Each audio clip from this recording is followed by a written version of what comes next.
Hello दोस्तों। आज हम लोग स्टार्ट करने जा रहे हैं अकाउंटिंग स्टैंडर्ड 14। कैसे हैं आप लोग? हम बात करेंगे एएस 14 के बारे में। एएस 14 क्या कहता है? एएस 14 कहता है इनका जो मेन ऑब्जेक्टिव वो है अमालगमेशन। अमालगमेशन अमालगमेशन क्या होता है इसको समझते हैं। अमालगमेशन कहता है amalgamation refers to the combines of two और मोर कंपनीज। टू और मोर कंपनी को कंबाइन करना है to form a new company, और उससे क्या बन जाएगा? न्यू कंपनी बन जाएगा। इन दिस प्रोसेस बोथ और all existing company cease to exist and a new company is form. यहाँ पे याद रखिएगा, दो अलग अलग कंपनी हो या दो से ज्यादा अलग अलग कंपनी हो, जब उनका फॉर्म कंबाइन करते हैं उसको हम लोग, तो उनसे एक नई कंपनी बनती है। तो इसी को हम लोग क्या बोलते हैं? अमालगमेशन बोलते हैं। अब यहाँ एग्जांपल पे देखते हैं हम लोग। जैसे कंपनी ये है, मैंने यहाँ पे क्या किया, सेब का कलर साइज सब अलग अलग लिया है। ठीक है, तो यहाँ पे मतलब ये समझ में आनी चाहिए कि सब अलग अलग डिफरेंट कंपनी है। ठीक है, लेकिन क्या होता है कि जो अमालगमेशन होता है वो एक पैरामीटर्स होता है, वो पैरामीटर्स फुलफिल होना चाहिए, तब जाके अमालगमेशन होता है। ठीक है, वरना थोड़ी डिफिकल्टीज आती है अमालगमेशन में। तो अभी क्या हो रहा है, कंपनी ए है, कंपनी ए और कंपनी बी, अब ये दोनों को मिला करके एक नया कंपनी बन रहा है, कंपनी सी। इसी को हम लोग क्या बोलते हैं? अमालगमेशन बोलते हैं। एक नया कंपनी बन गया, ये दोनों कंपनी का जो एग्जिस्टेंस था, जो नाम था, वो सीज हो गया। क्या हो गया? सीज हो गया। ठीक है, अब यहाँ पे एक चीज है कि जो दो कंपनियां नई एंटिटी में जाके इनका एग्जिस्टेंस सीज होता है, उसको हम लोग बोलते हैं ट्रांसफेरर। क्या बोलते हैं? ट्रांसफेरर बोलते हैं। और जो नई कंपनी बनती है उसको क्या बोलते हैं? ट्रांसफेररी बोलते हैं। ठीक है, ओके। तो ये था हमारा अमालगमेशन। ठीक है, अभी जानते हैं हम लोग एब्जॉर्प्शन क्या होता है। एब्जॉर्प्शन के बारे में हम लोग देखेंगे कि one existing company taking over another existing company. दो अलग अलग कंपनी है और उन्होंने एक दूसरे कंपनी को अपने में मिला लिया, टेक ओवर कर लिया है। And only the acquired company cease to exist, और जो कंपनी एक्वायर्ड की गई ना, वो क्या हो जाएगी? सीज हो जाएगी, उसका एग्जिस्टिंग सीज हो जाएगा। ठीक है, तो बचेगा कौन? जिसने एक्वायर किया है। तो मान के चलिए कंपनी ये है, इन्होंने क्या किया? कंपनी बी को टेक ओवर किया। टेक ओवर किया तो अब ये कंपनी बी क्या हो गई? कंपनी ए के अंदर आ गई। इसका सारा कुछ कंपनी ए में विलय हो गया, ये मिल गया। अब कंपनी ए बड़ी हो गई। क्या हो गई? कंपनी ए बड़ी हो गई। ठीक है, तो इसको हम लोग क्या बोलते हैं? एब्जॉर्प्शन बोलते हैं। क्या बोलते हैं इसको? एब्जॉर्प्शन। अब आगे बढ़ते हैं, हम लोग देखते हैं नेक्स्ट क्या है हमारा। एक्विजिशन क्या होता है? फॉर टेक या टेक ओवर भी इसको हम लोग बोलते हैं। तो अभी क्या होता है एक्विजिशन में? क्या होता है? Is in the process by which one company gains control over another company. इसमें क्या होता है कि किसी एक कंपनी का कंट्रोल दूसरे कंपनी के ओवर में हो जाता है। ये कब होता है?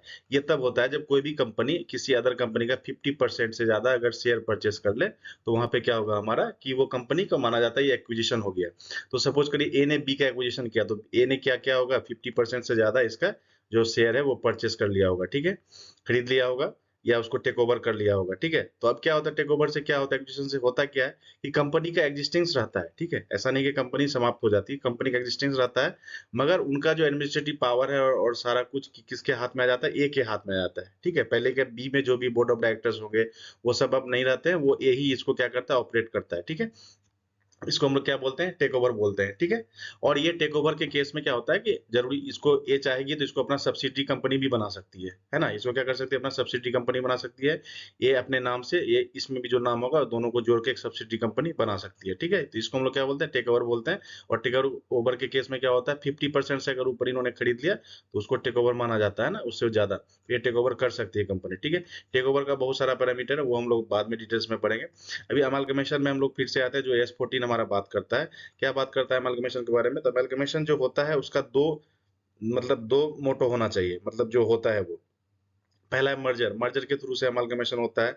दो दो अलग अलग कंपनी को मिला के एक नया बनाते हैं, उसको मर्जर भी हम लोग बोलते हैं।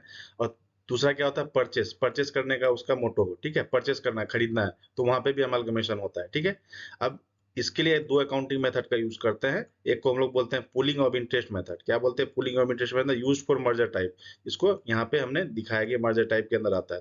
दूसरा क्या है? परचेस मेथड, जो कि यहाँ पे है हमारा use for purchase type amalgamation, मतलब वो खरीदना है। ठीक है, मेरा पर्पस क्या है, हमारा उद्देश्य क्या, ऑब्जेक्टिव क्या है, उसको खरीदना है, तो इसको हम लोग परचेस बेस्ड अमालगमेशन बोलते हैं।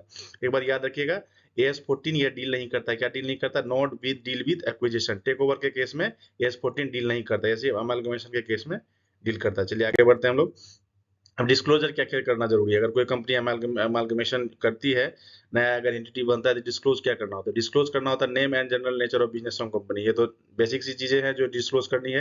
इफेक्टिव डेट कब अमालगमेशन हो रहा है, मेथड क्या यूज कर रहे हैं आप, particular of scheme sanction under statutory amalgamation accounted under the pooling interest method. ठीक है, ये भी आपको डिस्क्लोज करना है कि कौन सा मेथड आप यूज कर रहे हैं। Description and number of share issued, कितना शेयर इशू किया, ये भी आपको डिस्क्लोज करना है। Difference between consideration and the value of the net identifiable assets acquired and the treatment thereof, ठीक है, ये भी आपको डिस्क्लोज करना है। अब अगर परचेज मेथड में है, अगर आपने परचेज मेथड के अंदर किया तो ये चीजें आपको डिस्क्लोज करनी है, specially consideration for the amalgamation, difference between the consideration and net identifiable assets acquired and the treatment thereof including period of amortization of the goodwill, ठीक है। तो ये जो बेसिक चीजें होती है जब दो कंपनी का अमलगमेशन होता है, जो बेसिक चीजें होती है, क्योंकि अगर क्योंकि कंपनी में क्या होता है कि हमारे शेयर होल्डर्स होते हैं, तो उनको भी ये सब चीजें जाननी है ना भाई, अमलगमेशन होने वाला है, तो अमलगमेशन होने के बाद किस बेसिस पे हो रहा है, नहीं हो रहा है, क्या रहेगा क्या नहीं रहेगा, तो ये सारी इंफॉर्मेशन जो है शेयर होल्डर को ये ट्रांसपेरेंट व्यू में, फेयर व्यू में ये दिखानी पड़ती है, तो इसके लिए डिस्क्लोजर जरूरी है। Okay, thank you.